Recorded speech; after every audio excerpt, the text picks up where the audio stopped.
ये मेरी स्टोरी का एक ऐसा पार्ट है ना, इस पार्ट में इतनी सारी खौफनाक यादें जुड़ी हुई हैं जिसे सोच के ना आज भी मैं नींद से जाग जाया करता हूँ। ये इतनी खौफनाक बातें हैं, इतनी खौफनाक यादें हैं। आई थिंक ये सबके साथ हुआ होगा, आपके साथ भी हुआ होगा। ब्लॉग बहुत बार किया होगा आपके पार्टनर ने आपको, है ना। बट ये ब्लॉग से ऊपर है थोड़ा सा। ब्लॉग से भी ऊपर एक बात है जो मुझे आज भी चुभती है बहुत ज़्यादा, मेरे दिल को बहुत चुभती है वो बातें आज तक। मुझे याद है रात के 2:30 बजे, आई थिंक 2:30 बजे थे, उसके आसपास का वक्त था। मैंने उसको एक बात पूछी थी कि आपकी शादी अगर किसी और से हो जाए तो वो कहने लगी कि मैं आपसे प्यार करती हूँ तो पागल थोड़ी हूँ किसी और से शादी करूँगी। मैंने कहा अगर हो जाए तो? कहती मैं करूँगी ही नहीं। मैंने कहा मान लो अगर आपके घर वाले करवाते हैं ज़बरदस्ती तो क्या करोगे? तो कहने लगी कि मैं जहर खा लूँगी। मेरे को इस बात पे प्यार भी आया और गुस्सा भी। तो मैंने उसको गुस्से में कहा कि पागल हो क्या, ऐसी बातों को करता है? तो वो कहने लगी मैं सच कह रही हूँ। तब मैंने उसको कहा कि आप ऐसा कुछ भी नहीं करोगे।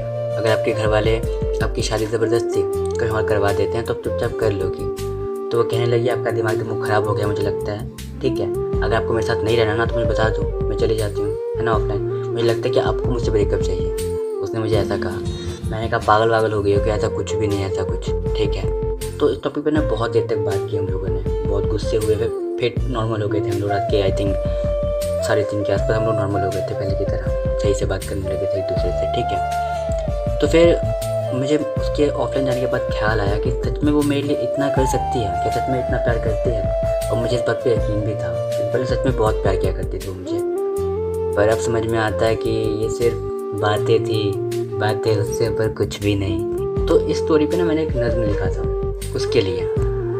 अपनी शादी में बुलाना मैं आऊँगा ज़रूर, खाने का एक निवाला सिर्फ तुम्हारे हाथों से खाऊँगा ज़रूर। मुझे तुम्हारी आंखों में शर्म देखना है, मेरे दिल को लगता है कि तुम्हें आज भी मुझसे मोहब्बत है। मुझे मेरे दिल का टूटता हुआ भरम देखना है। सिर्फ मेरी आंखें ही नहीं, उस दिन आसमां भी बरसेंगे। तुम्हारे साथ फेरों के साथ तुम्हारे किए हुए झूठे वादे उस गर्म अग्नि में तड़पेंगे।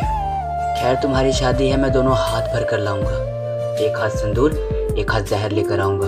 अगर उठाना जहर तो आधा निवाला मेरा, आधा तुम्हारा होगा। सिंदूर उठाना तो अपने हाथों से पूरा निवाला मुझको खिलाना जहर का। उस दिन तेरा मेरा साथ आखिरी होगा, दोनों का मिलना एक बार तो लाजमी होगा। खैर तुम्हारी शादी है, कुछ कहना चाहोगे? ये हमारी आखिरी मुलाकात है। अगर आज भी तुमने नाराज़गी मिटाई नहीं तो फिर मेरा मनुष्य चेहरा तुम्हें कभी दुनिया में दिखेगा नहीं। खैर तुम्हारी शादी है, तुम्हें लाल जोड़े से सजाया जाएगा, मेरे लिए कफन सिलवाया जाएगा। तुम उठ कर जाओगी, मुझे उठाया जाएगा। तुम अपने महबूब के घर जाओगी, मुझे दफनाया जाएगा, मुझे दफनाया जाएगा। तो मैं ये सोचता हूँ कि ये वही लड़की है जिस लड़की की मैं आवाज़ सुनकर भी खुश हो जाया करता था। कभी हम लोगों ने वीडियो कॉल पर बात नहीं की, पता है क्यों? क्योंकि उसकी मंजूरी नहीं थी। हम लोग सिर्फ कॉल किया करते थे और उसकी आवाज़ से मुझे सुकून मिल जाया करता था। हम लोग सिर्फ कहने के लिए GF थे, बट हम लोग रहते थे रियली हस्बैंड वाइफ की तरह। हम लोग सारा दिन कॉल करते थे, सारा दिन चैट किया करते थे, एक दूसरे से बात किया करते थे। हम पल पल की खबर दिया करते थे एक दूसरे को, हम लोग क्या कर रहे हैं, कहाँ पर हैं। इनफैक्ट हमें ये भी पता होता था कि आज हम लोगों ने क्या पहना है, ऊपर कौन से रंग की टी-शर्ट है, नीचे क्या पहन रखा है, हर चीज़ पता होता था हमें एक दूसरे को। हम लोग एक दूसरे से पूछ के कपड़े पहनते थे कि क्या पहनना है क्या नहीं पहनना है। स्कूल जाने से पहले सुबह बता के जाना, एक दूसरे से बात करके जाना, good morning, I love you, सब कुछ। और फिर आकर बता देना कि घर आ गए हो। और फिर आते ही कॉल शुरू हो जाते थे और खाना भी हम लोग कॉल पर ही खाया करते थे एक दूसरे के साथ। वो इतनी आवाज़ किया करते थे खाते वक्त, पूछो मत। ये सारी हरकतें बच्चों वाली। इतना प्यार करते थे एक दूसरे से, मतलब बता ही नहीं सकता, बहुत ही अल्ट्रा लेवल का। बस इतना जान लो कि हम लोग हस्बैंड वाइफ की तरह रहा करते थे साथ में।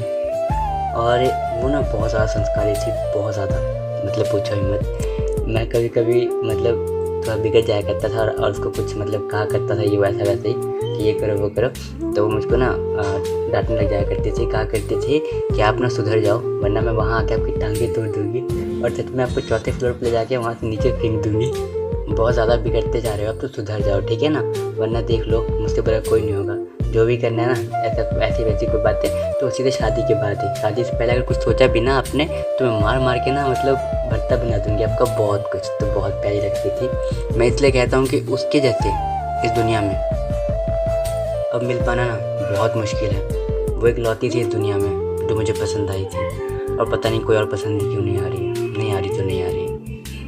तो ये हमारी लव स्टोरी का एक ऐसा पार्ट था जिसमें मुझे एक बात ऐसी है जो हमेशा हमेशा के लिए चुपती रहेगी और वह पता चल गई कि कौन सी है। दिले उम्मीद तोड़ा है किसी ने,